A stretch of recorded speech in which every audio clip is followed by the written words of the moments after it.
Hi guys, so today we're going to be doing a rug making technique. It is a textiles technique, but it involves no sewing. It's really easy. You need to get some old clothes, some hessian fabric, no needles, no thread. You're going to produce a rag rug that is cozy and comfortable. Let's go.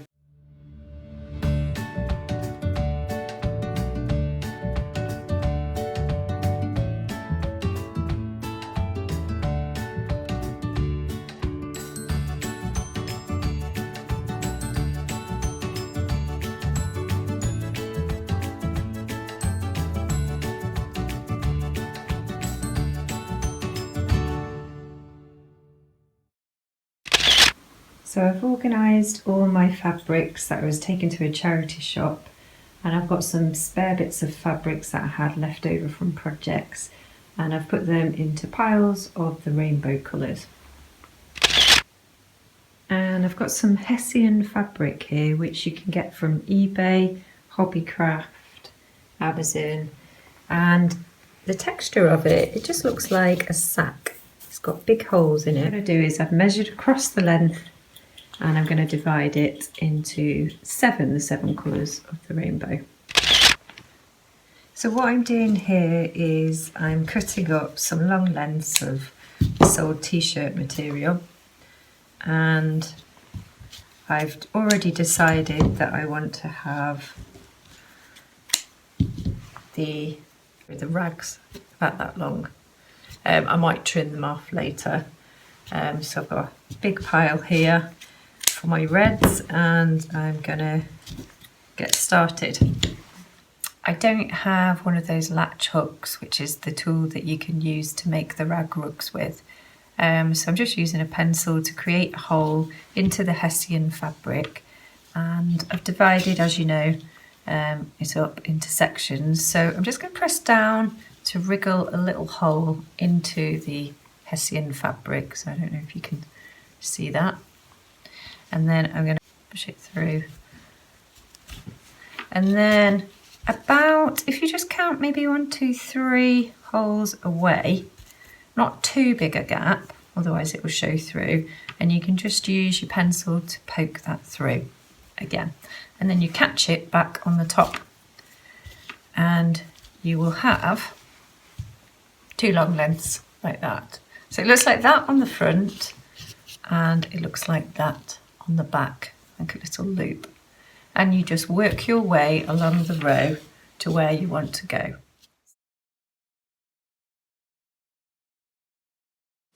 So I found that with some of the shirt fabrics, the cotton fabrics, the lighter fabrics are far more easier to use with your pencil, pushing them through the hessian fabric. You do need to create a fairly big hole with the pencil to really get the fabric through, and pushing it through back up the other side as well.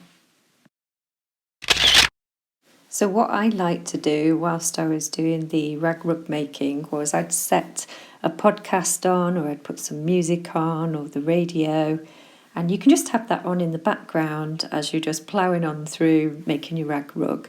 It is exciting when the colours start being put down through the hessian, because you really start seeing the whole rainbow colours theme coming through. It is so chunky and soft to work with as well, so that's another reason why perhaps you should try and choose fabrics as well that you do like the touch and the feel of. Now I need to start cutting up another part of some old clothes, okay?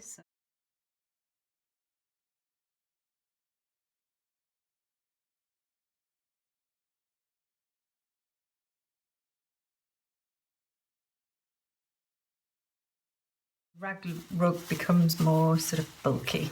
It's quite tricky to keep turning it over and over, so it's a bit cumbersome. So if you just turn the whole thing over, I find if you just start working from the back, create a hole, push your rag through,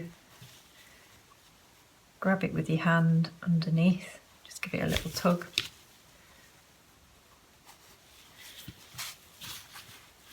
And then create another hole and push it through like that, and you just carry on in that vein. So I would just keep it on this side and just keep going row by row. So you can see from the back of the hessian that the colours didn't stretch as far as the 14 centimetres, and that's purely because I ran out of fabrics towards the end. And make sure that you pull through your fabrics nice and tightly so that the back is a really tight little loop, and that'll stop the rags from falling through easily.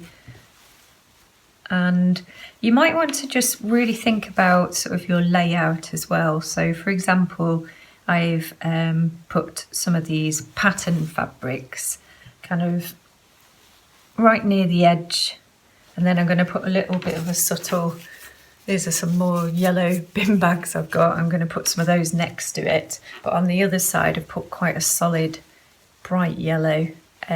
So think about which sort of fabrics you want to go next to one another, so maybe plain next to pattern if you want a kind of stripy effect.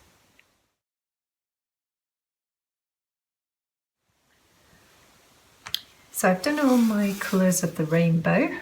It feels amazing, really chunky and soft. But now I just need to trim off and just even it out a little bit. I don't want to trim off too much because I do like it quite chunky like this.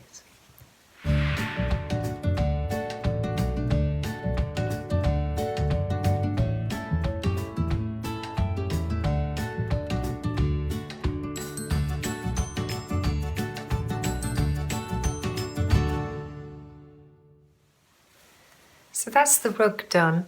This is the sort of thing that you can sit in front of the TV and just do to your heart's content. It's really super soft and cozy, really nice and thick. And I think probably now I'm just going to show you a couple of places around the house that you could use your rug.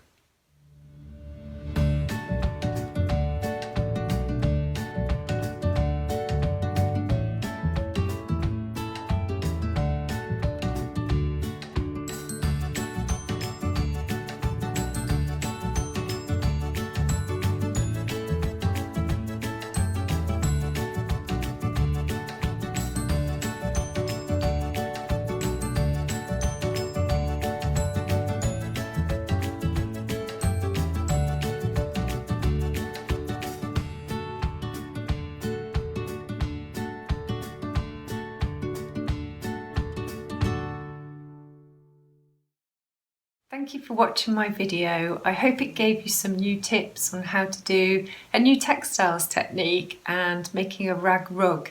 It's something I did years ago, and then just recently I was thinking, oh yeah, what about all the materials that I've got that I could put together a rag rug? So I hope you really enjoyed that. And it'd be really helpful if you want to see more of my videos. As I'm new to this platform, I'm just starting to get to grips with it all. But I'd love you to subscribe and follow me and expand with me along the way. So it'd be great if you could subscribe today and give me a thumbs up. That would be super.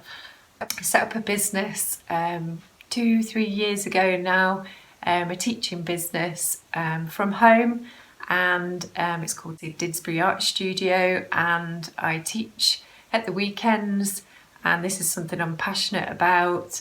I run workshops and love going into schools, different types of schools, and just trying to develop some of the skills that I've got as well.